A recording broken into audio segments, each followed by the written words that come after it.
Good morning friends, Radhe Radhe. उम्मीद करता हूँ आप सभी लोग स्वस्थ होंगे और मस्त होंगे पढ़ाई में अपने अपने।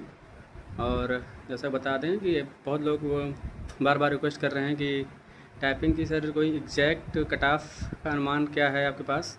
तो एग्जैक्ट तो कोई नहीं बता सकता है, पर मैंने आज थोड़ी बहुत जानकारी इकट्ठा करने का प्रयास किया।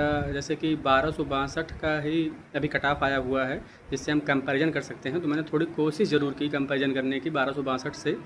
तो मैंने जो पाया 1262 पेपर में, उसमें ये समस्या थी कि उसमें केवल 4 ही ऑप्शन थे और 5512 का जो पेपर उसमें 5 ऑप्शन हैं। तो पांचवा ऑप्शन जो ई आ गया है वो बहुत ज़्यादा कट ऑफ पर इफ़ेक्ट डाल सकता है, ऐसा मेरा अनुमान है।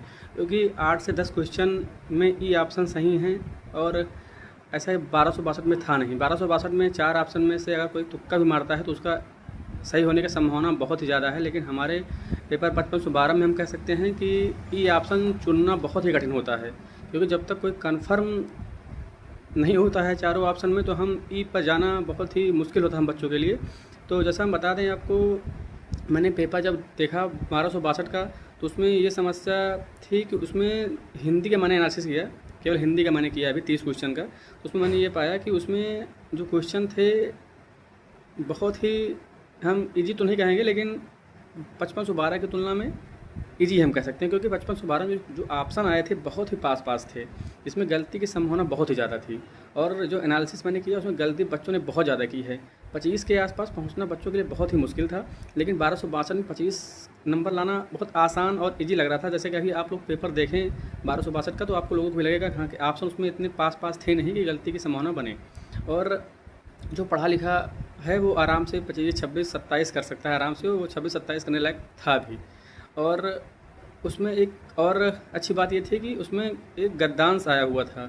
5 क्वेश्चन बड़े इजीली मिल सकते थे और बच्चों ने वो गेन भी किया है। 5 क्वेश्चन बड़े आराम से उसमें मिल गए। बट 5512 में ऐसा नहीं था, कोई गद्यांश नहीं था, कुछ भी नहीं था। सभी एक व्याकरणिक रूप से क्वेश्चन आए हुए थे।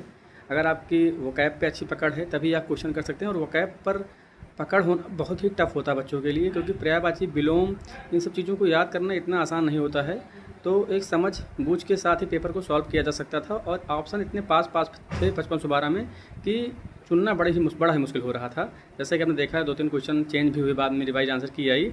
तो कट ऑफ हिंदी के पेपर के बाद, एनालिसिस के बाद मैंने जो पाया कि इतना ज़्यादा जो हो हल्ला मार्केट में हुआ था उतना ज़्यादा जाना बहुत ही मुश्किल है। 60 के आसपास जिनके नंबर हैं सामान्य में, उनका आराम से होने का संभावना है। और उसी के अनुसार आप लोग 2-3 4 नंबर AWS और उनको जोड़ सकते हैं। तो बहुत बहुत